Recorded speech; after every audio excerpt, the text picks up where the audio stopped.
गांव का नाम था सुदीपपुर, जहां हर कोई एक दूसरे को जानता था। वहां की गलियां सुबह सूरज के साथ जागतीं और शाम को सूरज के संग ही सो जातीं। लेकिन एक रात, जब गांव की हवाओं में खामोशी थी, एक ऐसी आहट हुई जिसने सबको चौंका दिया। गांव में चोरी हो गई। चोरी कहीं और नहीं, बल्कि गांव के सबसे नेकदिल और गरीब बुजुर्ग बाबा रहमान के घर हुई थी।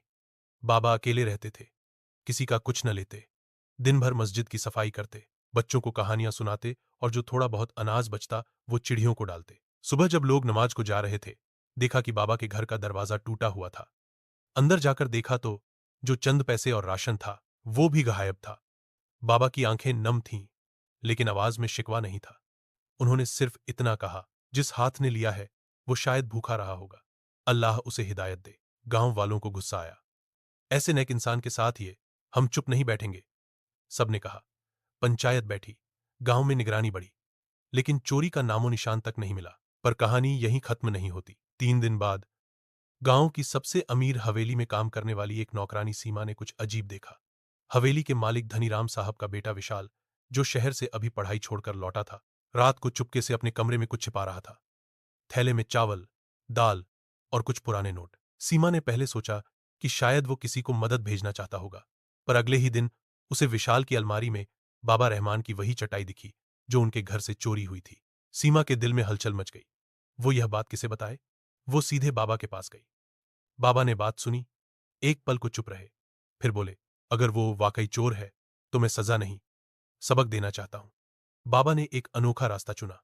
उन्होंने पंचायत में जाकर एक ऐलान करवाया, जो भी मेरे घर से चीजें लेकर गया है, अगर वो वापस करना चाहे तो मेरे घर के बाहर पेड़ के नीचे रख दे, मैं कुछ नहीं पूछूंगा। रात बीती।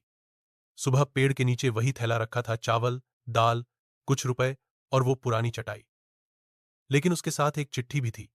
बाबा, मुझे माफ कर दीजिए, मैं भूखा नहीं था, मगर अंदर से बहुत खली था। शहर में हार गया, घर में अपनों से डरता हूं। आपका सामान मैंने सिर्फ इसलिए लिया ताकि किसी की नजर मुझ पर पड़े, पर आपकी खामोश मोहब्बत ने मुझे चुपचाप तोड़ दिया। मैं अब बदलना चाहता हूं। गलती करने वाला। गांव वालों ने वो चिट्ठी पढ़ी। सब समझ गए कि चोर कौन था, मगर किसी ने उसका नाम नहीं लिया। बाबा ने पेड़ के नीचे जाकर बस एक शेर पढ़ा, गुनहगार को सजा देना आसान है, मगर उसे इंसान बनाना मुश्किल नहीं। कुछ हफ्तों बाद विशाल ने खुद गांव की लाइब्रेरी में नौकरी मांगी, बच्चों को पढ़ाना शुरू किया और बाबा के पास हर दिन बैठने लगा। इस कहानी से क्या सीख मिलती है? एक, चोरी सिर्फ हाथों से नहीं, दिलों से भी होती है। कई बार लोग कुछ छीनते हैं क्योंकि उनके अंदर कुछ टूटा होता है। दो, सजा हर मर्ज की दवा नहीं होती, माफी और समझ भी बहुत कुछ बदल सकती है। तीन, बिना नाम लिए सबक देना सबसे बड़ा सबक होता है। अंत में एक दोहा, सबसे बड़ी सजा ये दे, चुप रहकर तू जी, गलती करने वाला खुद शर्म से रो पड़े कहीं।